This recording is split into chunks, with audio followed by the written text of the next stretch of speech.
nos dernières informations mises en onde de Mikassal, présentation d'Embadje. L'œuvre d'Ahmadou Malick Gaye, né en 1931-1989, sera revisitée le samedi à partir de 9h lors d'une conférence organisée dans le cadre de l'hommage rendu à ce panafricaniste et militant des langues africaines, a appris l'APS. La conférence, dont le thème est Parcours et œuvre de Ahmadou Malick Gaye, un patrimoine socio-culturel, un exemple pour la jeunesse africaine, se tiendra au centre Ahmadou Malick Gaye, ex-BOP, indiquent les organisateurs dans un communiqué.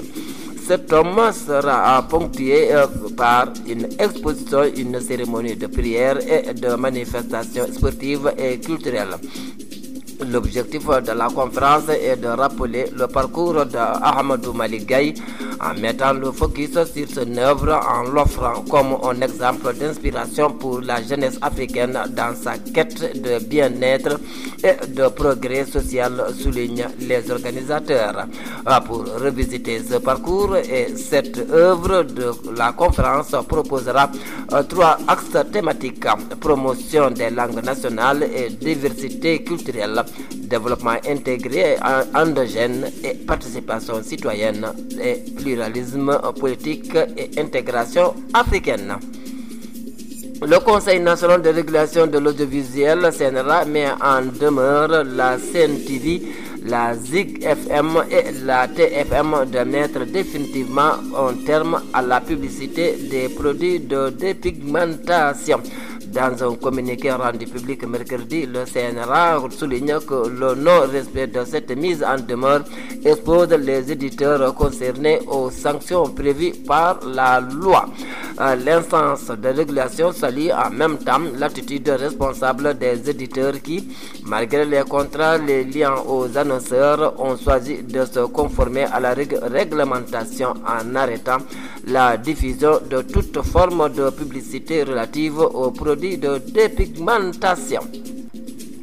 Le ministre de l'économie, du plan et de la coopération, Amadou Hott, et le président de la Banque islamique de développement, Dr Bandar Hajar, ont signé mardi à Jeddah, en Arabie Saoudite, l'accord relatif au financement de projets de zones de transformation agro-industrielle du Sud ou Agropole Sud d'un montant de 27,850 millions d'euros, environ 18,268 milliards francs CFA, a appris l'APS. International en Mauritanie, 12 personnes ont trouvé la mort ce mercredi matin dans un accident de la route à quelques 340 km au nord de Nouakchott, a-t-on appris de sources sécuritaires et médicales dans la capitale mauritanienne. Parmi les victimes, il figure Aïssata Abdoulaye Ndiobolom, dite Bébé Lom, fille de Abdoulaye Ndiobolom et de Fatouba. En Algérie, la cérémonie de funérailles du paysan général Ahmed Gaïd Salah, décédé ce lundi des suites d'une crise cardiaque, a eu lieu ce mercredi au Palais du Peuple. Il a été enterré cet après-midi au cimetière d'El Alia, dans l'est de la capitale, au sein du carré des martyrs, où reposent les anciens chefs d'État et grandes figures de la lutte contre le pouvoir colonial français, rapporte AFP. Italie, un Colombien et un Sénégalais ont été touchés par balle dans une fusillade à Grosseto, en Italie. Le Colombien de 40 ans a finalement succombé à l'hôpital, tandis que le Sénégalais, dont le nom n'a pas encore été dévoilé, lutte contre la mort actuellement. Il a été touché à la poitrine. La police italienne a ouvert une enquête et est à la recherche de l'auteur de cet acte. Enfin, sport, après Gana Gueye qui a été grigé à hauteur de 3,5 milliards lors de son transfert à Everton à Paris Saint-Germain, c'est au tour de Sadio Mané d'être au centre d'une escroquerie financière. Maître Moustapha Kamara, avocat mandataire du joueur, traîne en justice l'agent de Sadio Mané, l'Allemand Bjorn Bezemer, pour abus de confiance et escroquerie portant sur 700 millions de francs CFA. L'affaire sera jugée au tribunal de grande instance de Nanterre en France. Ne quittez pas, dans un courant sans la version poulard.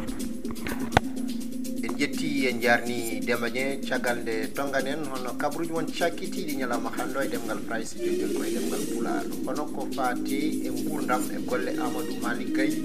ɗiɗo aduna hitande ujunere temedde jeenayyi capanɗe tati e goho awre ladial hitande ujunere temedde jeenayyi capanɗe jeetati e jeenayyi ɗum noon ko ñande aset waɗat sanga waktuji jeenayyi yewtere mawde ma waɗe gam ruttudemo teddungal oɗo gendiyanke hono ɗarnoɗɗamde ɗemde Afrique yalti ko jogirɗe APS ɓe kolliti hono ndeɗo yewtere artat ha joni ko fati gurdam e golle Ahmadou Malick Gaye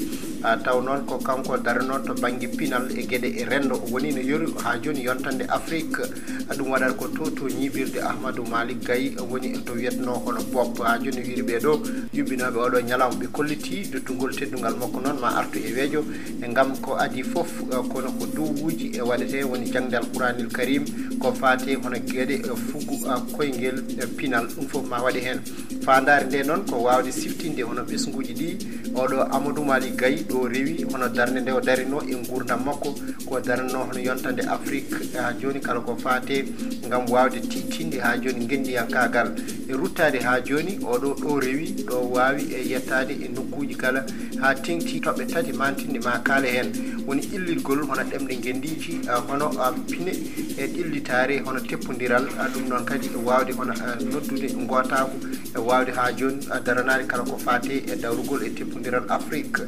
hono goomu gendi ko ɓucco no kettorde e kamɓe de ɓe jirtini hono Sen TV la Zik TV FM e la TFM ɗum noon ko fate gam wadde publicité wonande ɗiɗo produit ji e baɗirteɗi heesal e ciftorgol ɓe jaltina alarba hande o sénéra holliti ɓeɗo de ɗoftaki hono e kuule ɗeɓe pawno gam jomumen ɓe mbawa hono rewnude lawol ko wayno publicité ji ni ko ɗum saabi noon kamɓe noon eɓe jetti eɓe jarni wonande ɓeɗo heɓnoɓe ɗoftade kala keɓe jamirno ɗum noon ɓe kaɗino guilay e dumunnaji hono ɓeɗo gam wadde publicité ko fate woni hono produit ji e heesal jagorgal kalfinalgal jencude e lelgo golle jokkodiral leyɗele godde Ahmadou Hott e gardiɗo hono boñe islam illitare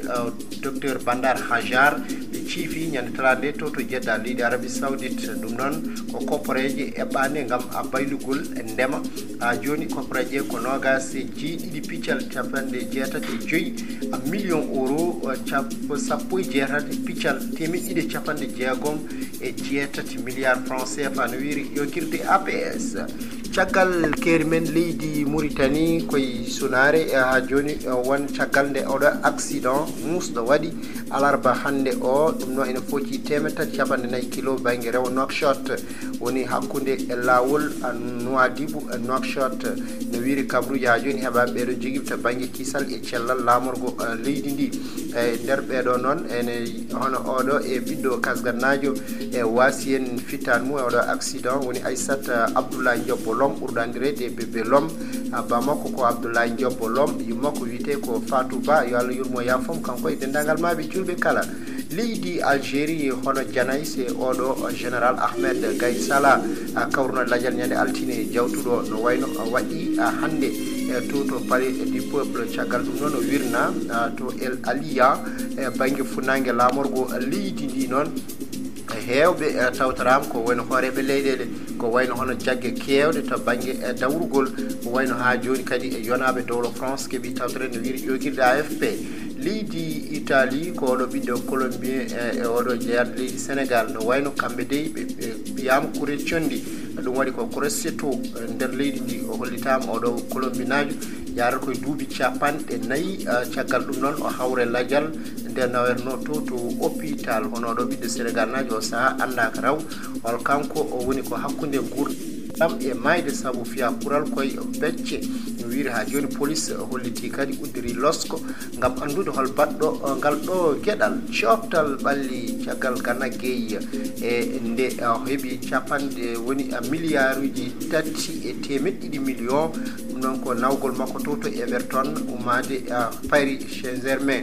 e ɗon noon Sadio Mané kañum no saaha woni koye ngal ɗon jaɓɓal maître Moustapha Camara ko avocat makko o holliti ono oɗo joueur ene jogui ha joni caɗele to banggue ñawore ko ɗum saabi hono oɗo allemand John Bezemer e kañumne no wayno ɗoftaki kala ko fati hono ɗeɗo gueɗe ko ɗum saabi hono moƴo bere funti waɗi koen tolno e temedde jeeɗiɗi million francs CFA ha joni beele goni koye ñawore e gam a laɓɓinde e ngal ɗo gueɗal e gasi haalaɓe musidɓe tedduɓe wiyetiyankoɓe haalirde rendo kasgon jettama jarnama e kettugol